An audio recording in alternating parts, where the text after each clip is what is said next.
यान मिंग थांग फैमिली आता है और नुआन नुआन के डैड से पूछता है क्या आपने मेरी वाइफ को देखा।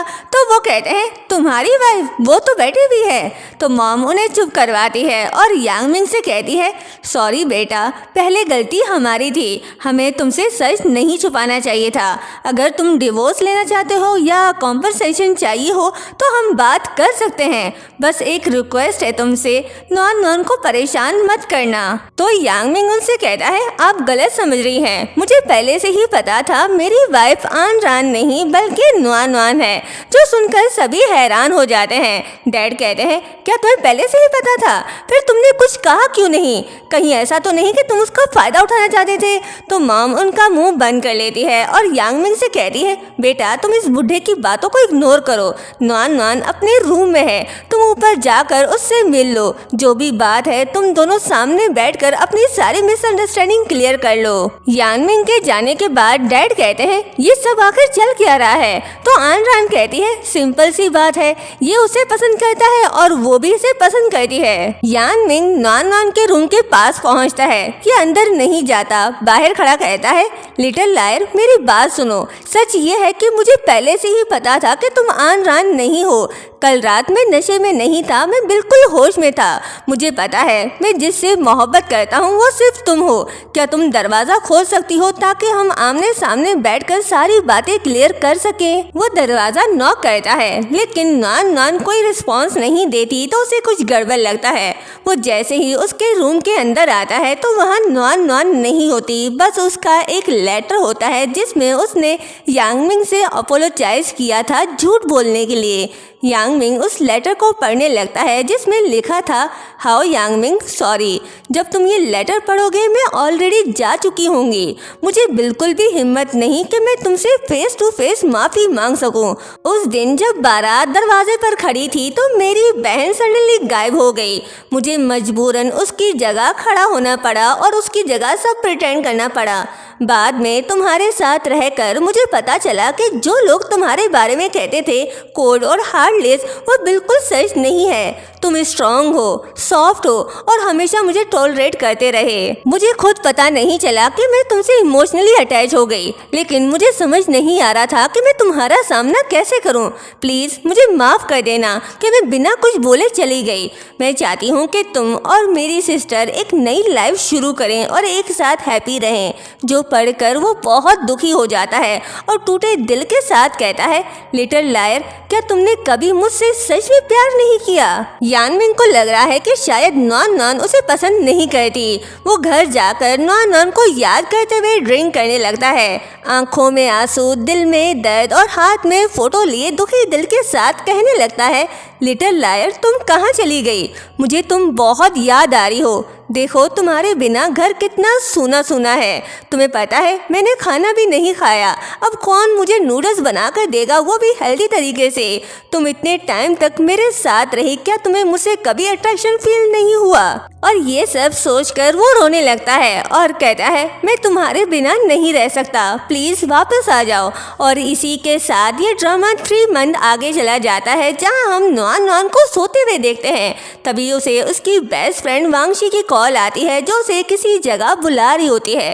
पहले तो नुआन नुआन ना आने का बहाना लगाती है और कहती है मैं कल रात पूरी रात जाकर पेंटिंग बनाती रही, मैं नहीं आ सकती। लेकिन जब वो लोग बहुत फोर्स करते हैं तो वो मान जाती है और उनसे मिलने रेस्टोरेंट जाती है जहां उन्होंने उसके डेट का फुल प्लान रेडी कर रखा था। 3 लड़कों को उसके सामने पेश कर दिया और एक एक करके उनकी तारीफें करने लगी। चूली कहती है मैं उस रेड और वाइट वाले छोटे हैंडसम लड़के को पसंद करती हूँ, लगता है उसकी बॉडी बहुत स्ट्रांग है, वो सीरियसली मुझे उठाकर लिफ्ट भी कर सकता है। तो नुआन नुआन कहती है मैं पहले ही क्लियर कर दूँ, जिसके 6 पैक एब्स नहीं वो मुझे नहीं चाहिए। तभी वांगशी उस लड़के से पूछती है तुम्हारे बाकी क्लासमेट कहाँ है, अभी तक आए क्यों नहीं। तो वो लड़का कहता है वो अभी एयरपोर्ट में है, आते ही होंगे। जो सुन नुआन नुआन कहती है क्या डेट के लिए भी फ्लाइट लेनी पड़ी है। तभी उस लड़के का फ्रेंड आता है जो कोई कोई और नहीं जियांग था। वांगशी को देख उसका दिल गार्डन गार्डन हो जाता है। वो उसे शादी के लिए मनाने लगता है और कहता है, देखो मैं रिंग हर वक्त अपने पॉकेट में लेकर घूमता हूँ, प्लीज तुम मान जाओ ना।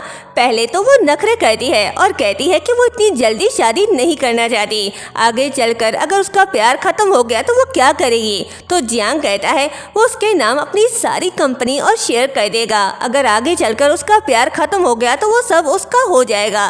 जो सुनकर चूली जियांग का हाथ पकड़कर कहती है, ये बेवकूफ है, अगर ये नहीं मान रही तो तुम मुझसे शादी कर लो। जियांग फौरन अपना हाथ पीछे कर लेता है। नॉन वान वांगशी को समझाने लगती है, कहती है लड़का अच्छा है, हैंडसम है और रिच भी, तुम्हें क्या तकलीफ है, सोच लो ऐसा लड़का फिर कभी हाथ नहीं आएगा। तो वांगशी मान जाती है और दोनों हग कर लेते हैं। तभी जियांग नॉन वान से कहता है, ओ हाँ याद आया, वहाँ कोई तुम्हें बुला रहा है। तो वो थोड़ी हैरान होती है और उठकर वहाँ चली जाती है, लेकिन उस टेबल पर बस खाना था और कोई नहीं। तो वो मन ही मन कहती है, किसने बुलाया होगा मुझे, यहाँ तो कोई नहीं है, और वहाँ से जाने लगती है। तभी पीछे से यांगमिंग कहता है, कितना टाइम हो गया तुम्हें देखे हुए। नॉन वान यांगमिंग को देख नर्वस हो जाती है। यांगमिंग उसके पास आता है और कहता है, इस शॉप के मालिक ने कहा हॉट पॉट में सबसे ज्यादा मजा तब आता है जब उसके साथ नूडल्स हों। जो सुनकर नॉन वान इमोशनल हो जाती है और अपने आंसू पोंछ कर कहती है, तुम यहाँ, तो मेरी सिस्टर कहाँ है। जिस पर वो कहता है, वो तो हनीमून पर गई हुई है। तो वो सरप्राइज होकर कहती है, अकेले कैसे, तुम तो यहाँ हो। जिस पर वो कहता है, चलो बैठकर बातें करते हैं। फिर वो उसे नूडल्स निकाल कर देता है और कहता है, ट्राई करो कैसा है, जो नॉन वान को काफी पसंद आता है। यांगमिंग ये देख खुश होता है। फिर वो उसे उसका फेवरेट स्ट्रॉबेरी केक देता है और कहता है, ये वही केक है जो तुमने लास्ट टाइम खाया था और कहा था कि ये बहुत टेस्टी है। नॉन वान हैरान होकर कहती है, क्या तुम ये स्पेशली मेरे लिए यहाँ तक लेकर आए हो। यांगमिंग कहता है, हाँ, क्योंकि मेरी वाइफ को पसंद है। तो सुनकर वो शॉक्ड हो जाती है और खांसने लगती है। तो यांगमिंग उसका पीठ थपथपाता है। नॉन वान उसका हाथ दूर करके कहती है, मुझे टच मत करो, मैं तुम्हारी सिस्टर इन लॉ हूँ। जो सुनकर यांगमिंग थोड़ा दुखी हो जाता है। फिर बताने लगता है, मैंने बचपन में ही कंपनी संभाली थी, बहुत लोग मेरे खिलाफ थे और हाओ फैमिली के लोग भी मेरी कंपनी पर नजर रखे हुए थे। प्रॉब्लम से बचने के लिए मैंने बिजनेस मैरिज का सोचा, सिर्फ 1 साल के लिए। नॉन वान हैरान होकर कहती है, क्या तुम और मेरी बहन से बिजनेस मैरिज करे थे, वो भी सिर्फ 1 साल के लिए। यांगमिंग कहता है, हाँ, एग्रीमेंट के मुताबिक हम सिर्फ नाम के हस्बैंड वाइफ होते। वो मेरी बैड अटेंशन से बचती और मैं उसको ओवरसीज कनेक्शन देता। पर्सनल लाइफ में हम एक दूसरे के इंटरफेयर ना करते।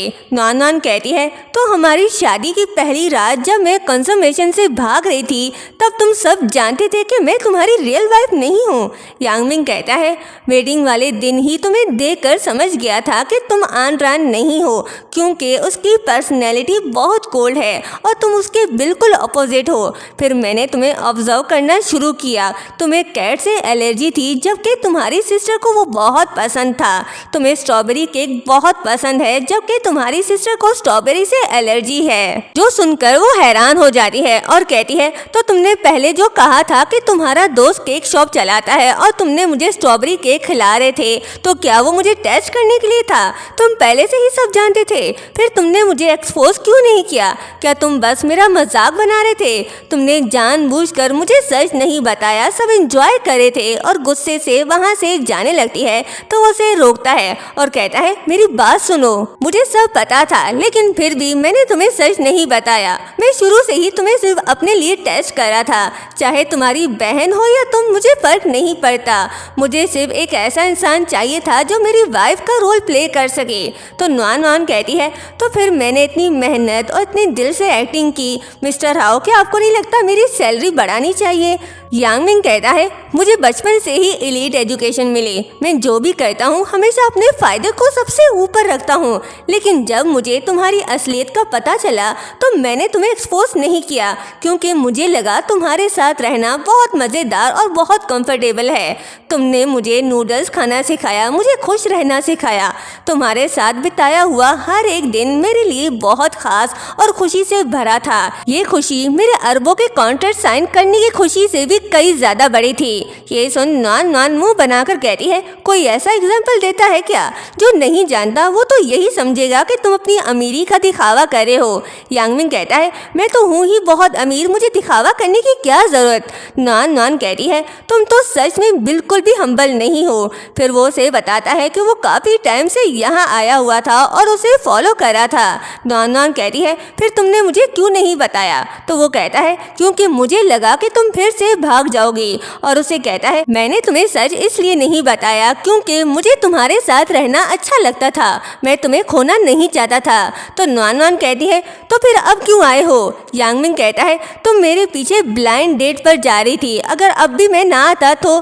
फिर उसका हाथ पकड़कर कहता है लास्ट नाइट तुम मेरे साथ एक्सीडेंटली इंटीमेट हुई थी, लेकिन अब मैं चाहता हूँ कि ये जिंदगी भर हो, तो क्या तुम मेरा साथ दोगी। उसकी प्यार भरी बातें सुन नुआन नुआन का दिल पिघल जाता है और वो उसे हाँ कह देती है। और इसी के साथ इनकी ये लव स्टोरी यहीं कंप्लीट होती है, जिसके बाद आन रान और नुआन नुआन अपने हस्बैंड के साथ हनीमून पर चले जाते हैं और पीछे बैठा बेचारा असिस्टेंट आन रान बनकर सिग्नेचर कर रहा होता है। और इसी के साथ हमारे इस क्यूट सी लव स्टोरी की हैप्पी एंडिंग हो जाती है। सो दोस्तों, आप सबको इस ड्रामा की स्टोरी कैसी लगी कमेंट करके ज़रूर बताएं। चैनल को सब्सक्राइब और वीडियो को लाइक शेयर करना मत भूलिएगा। मिलते हैं एक न्यू इंटरेस्टिंग ड्रामे के साथ। Thank you so much, bye bye.